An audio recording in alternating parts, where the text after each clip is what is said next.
Hey everyone, I'm Mary Beth McAndrews from Dread Central, and I am here today with Rob Worsey, the director of Among the Living, which is a Dread Presents release. Hello, Rob. How are you? Hi, Mary Beth. I'm good, thanks. How are you? Good. So before we jump into chatting about the nitty-gritty about Among the Living, can you tell our viewers a little bit about what the movie is about? I'd say I'd put it down as a drama more than anything. Okay. Set on a horror backdrop. It's kind of two survivors, an older brother and a younger sister, trekking across the English countryside, trying to find their dad, and trying to survive other people, monsters, creatures, dangers along the way. So there's plenty of kind of horror aspects in there, but it's more about the kind of relationships between survivors, I would say. Cool. And then, so where did the idea for Among the Living come from for you, since you both wrote and directed the film? Well, it was funny. My now wife and I, who's producer on the film, we just moved house and we've moved down to live near a canal. And we were kind of walking down along the canal, and I was like, "Oh, we should make a film in a canal boat. It must be well easy to get hold of one. We could do like a character drama type thing." And so it started as a short film where survivors in a zombie apocalypse get trapped on this canal boat, and they've got to work out whether to trust each other. Turns out it's really hard to get hold of a canal boat, so we kind of scrapped that idea.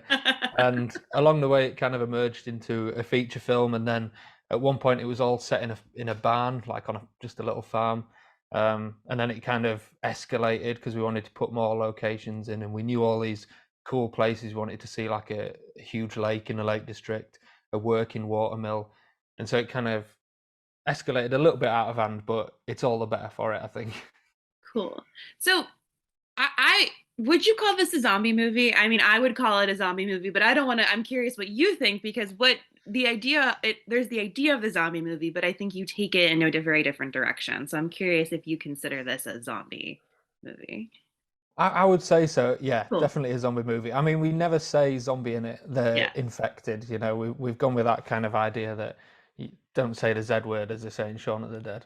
Um, but it is. But it's more focused on people surviving in that kind of atmosphere. But you do see plenty of zombies or infected, however you want to call it. People do get killed by infected. So it definitely is, yeah. But it leans slightly more on the drama side of it and the character side of it. Yeah.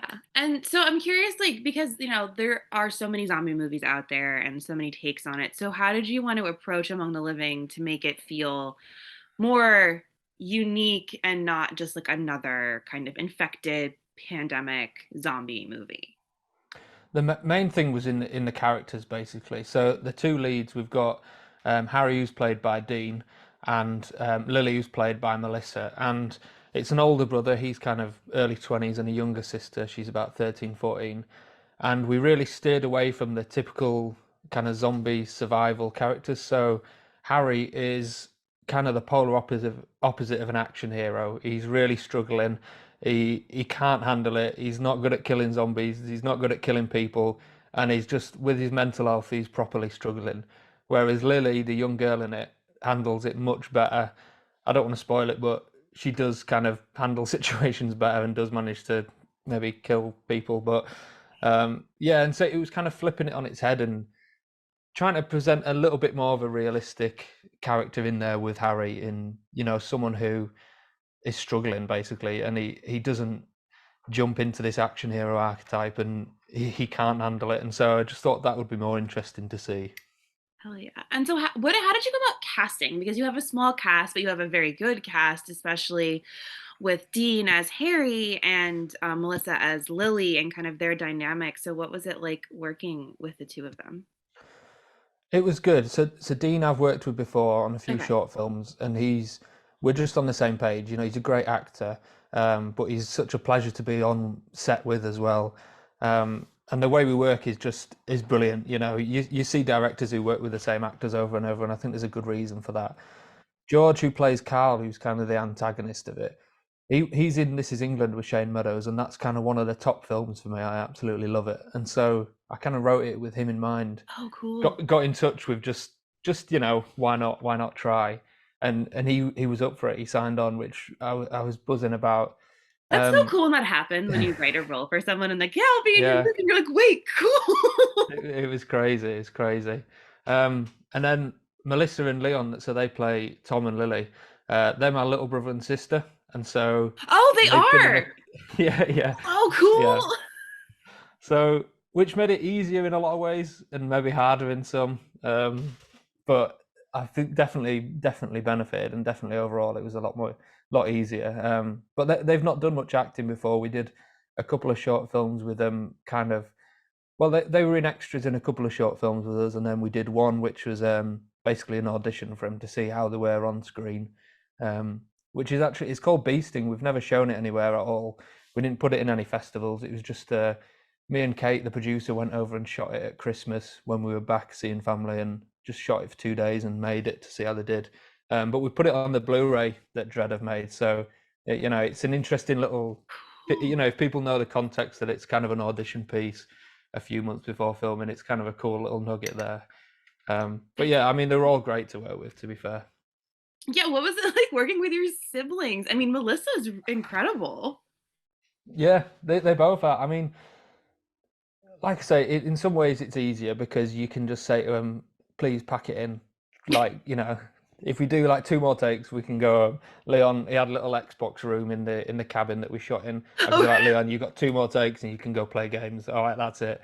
So it was a lot more not casual, but do you know what I mean? Like, you didn't have to kind of, I've lived you with already them all have a my life, so relationship with yeah, them, like their whole lives. exactly, yeah. So that was easier. But they were great. I mean, the way we shot it, we did a lot of we had a full script and all the actors knew the script word for word. But what we generally did, especially with scenes where the kids were in it, is we would sit down and we would block it out and we say, right, this is the point of the scene. These are the key lines, if there are any key lines, like these are clues for later in the film or whatever. And then we just let them improvise. The way that Jord, our DP, lit it and shot it was that it gave actors a lot of freedom, so they could move and he could react to that, and it would still be lit. And it was a very it was similar to kind of a Shane Meadows social realism film in that we were trying to capture like a real thing. So we went for a lot of improv and went off book a little bit and changed stuff up. And I think that helped the kids because they didn't have to kind of go for the same lines over and over and over, and they weren't stressing about forgetting words or missing lines. And so Oh, it cool. did help a lot. Oh, that's awesome. Oh, that's so cool. And so also I wanted to hear more about kind of the design for your infected creatures because it's pretty simple, but I think it also is pretty creepy. And I wanted to hear more from you about kind of the concept behind why you wanted to choose that particular aesthetic for the monster of the movie. Yeah, I mean, a lot of that's down to our makeup artist, Kaylee. We kind of chatted beforehand, and I was kind of on board. We were a low budget film. We didn't have loads of time. Obviously, when we were planning it, we didn't know we were going to shoot mid-pandemic, but we ended up doing that, which yeah, great fun. Um, but we knew we had to. I wanted something simple. I was like, I don't want to be. We just can't afford to spend 4 hours in a makeup chair before we get Yeah. someone on set. It's not going to happen. And so we kind of went for that, yeah, very simplistic but effective look of kind of bedraggled blood everywhere, and then the black eyes. Black Um, eyes always will get me. It's such a good choice. they're good, aren't they? They're good, and they're so simple. Like we had at one point we were going to do it with contact lenses, and like I said, Kaylee, the makeup artist, was telling me kind of some people can be funny with it. It's tricky, and in the end, we went with VFX. We've Oh, got a oh, it's couple of VFX. VFX, yeah, for all of the Oh, black eyes, yeah. So we've got two VFX guys, Rich and Liam, and I mean for them it was easy. I couldn't have done it, but they found it easy, and so it worked well. We didn't have to worry about like contact lenses or anything like that on the day, and it just seemed to be the best approach, basically. cool. Oh, they look amazing too. They But did a good job. They did a great job, yeah. yeah.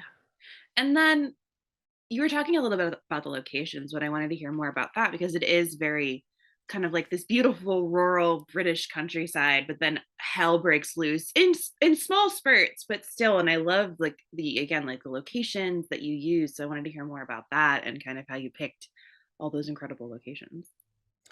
Yeah, well, I mean, some of them we knew beforehand going into it. So there's the water mill, although we didn't know it would actually turn, and that was Oh, kind of a really? benefit that yeah, they told us that when we went for the recce. They said, oh, it. Well, I mean, they said it depended on the amount of water they could collect in the weeks up to it, because they've got like a little dam and they've got to collect water and from the rain. But yeah, they got it working. But that was just from somewhere I grew up. So I Oh, grew up like in a little village nearby. So I used to go walking up there. The farm where he goes and finds he goes looking for Carl and wanders into a farm. I don't want to say too much, but yeah. um, that's just a farm of a family friend that I used to work at as a kid. Oh, cool. The living room with a flashback, that's just mine and the producer's house. Huh. Um, Easy stuff. And then like the Lake District, we go over there on holiday most like every year pretty much, and we've kind of explored everywhere. So the big massive lake and the grand mountains, we knew exactly what we wanted for that. Um, it was mainly the cabin that we had to find, and Kate, the producer, found that, and it's kind of an Airbnb type thing, or it was at the time, and now it's just a holiday let that you can go. And it's since shooting, it's a little bit famous. It's been on like Channel 4's Four in a Bed, which I don't know if you guys won't know what that is, but it's like an Airbnb show where people who have Airbnbs can compete, and one of them wins. And it's been on like Good Morning Britain and stuff like Huh. that. It's crazy. We just keep seeing it's popping up on TV, Wait, that's and so think cool. we've had zombies in there. That's weird. That should be part of the listing, like has had zombies in cabin. Exactly. Yeah. And so I was thinking, I didn't begin realizing that, Lily is played by your sister, and, this is a brother sister movie. Did you draw on any of your experience as a brother at all, like in writing this? Obviously, you haven't lived through a zombie apocalypse, or as far as I know, but like, was there kind of elements of your experience being an older brother with younger siblings that you kind of put into the script? I think in the dialogue and the frustrations, Okay. yeah, it's kind of trying to imagine, how do you talk to them and things like that. And there's a lot of love between Harry and Lily, but she does do his head in a lot of the time, and that's kind of drawn from similar experiences of just having brothers and sisters. Anyone who's got a sibling will know that feeling of just being absolutely annoyed at him. So yeah, there is some of that, but then uh, I think a lot of it. I mean, what I'm not sure what Dean would say, but I think a lot of it was, it was a fairly short shoot, and we were kind of rushed, and everyone was living together. And I think a lot of his frustrations came out in the takes, which works great. And they could like argue with each other in the takes, and it works great. But they loved each other. To be fair, they loved working with each other. It was a good setup. That's awesome. And so, kind of taking it further back, what are some of your favorite kind of zombie infected pandemic movies that maybe drew inspiration from, or kind of like were in the back of your head while you were working on Among the Living? I mean, in terms of zombie movies, it's not obviously not a scary one, but Shaun of the Dead is the one I've watched the most because it's just incredible. I absolutely love it. In terms of the more serious ones, 28 Days Later is probably up there for me. Hell yeah. Oh, so It's just good. so good. It's great, isn't it? It's brilliant. I don't understand Um, how he did it. It's like you watch it, I'm like, I don't, it seems so simple, but how, like, anyway, I love 20 yeah, Days Later. it's great, isn't it? It's so good. I actually saw a comment on YouTube. Like Dread and people have put the trailer up now, and someone commented, "Why didn't you just call it 28 years later?" And I thought that was, if they would have let me do that, I would have for sure done that. But it's not gonna I did get happen. 28 Days Later vibes, especially because of the focus. I mean, like, again, 28 Days Later is gory, but the focus on the human relationships a lot, and like Yeah, that more exactly. of Yeah, those dynamics rather than just making it a gore fest, which I think is yeah. really interesting. And I really like that in Children of Men as well. Obviously, it's not really a zombie film, but that kind of survivor element of it is prominent in Bleak, that, which is good. bleak Yeah, really survivor bleak. movie where it's like, ugh. Yeah. Yours is a little less bleak, though, I will say, which is Yeah, definitely. Yeah, yeah, less bleak. I think to be fair, the main one though isn't really a zombie movie, but 10 Cloverfield Lane, with John Goodman. oh, cool. That kind of, can they trust him? Can they not trust him? I just thought that was brilliant. I loved that, and so we were kind of trying to distill all of those films into one, basically. That's amazing. Well, Rob, thank you so much for taking the time to chat with me today about No Among worries. the Thank you. Living. Appreciate No, it's it. been great.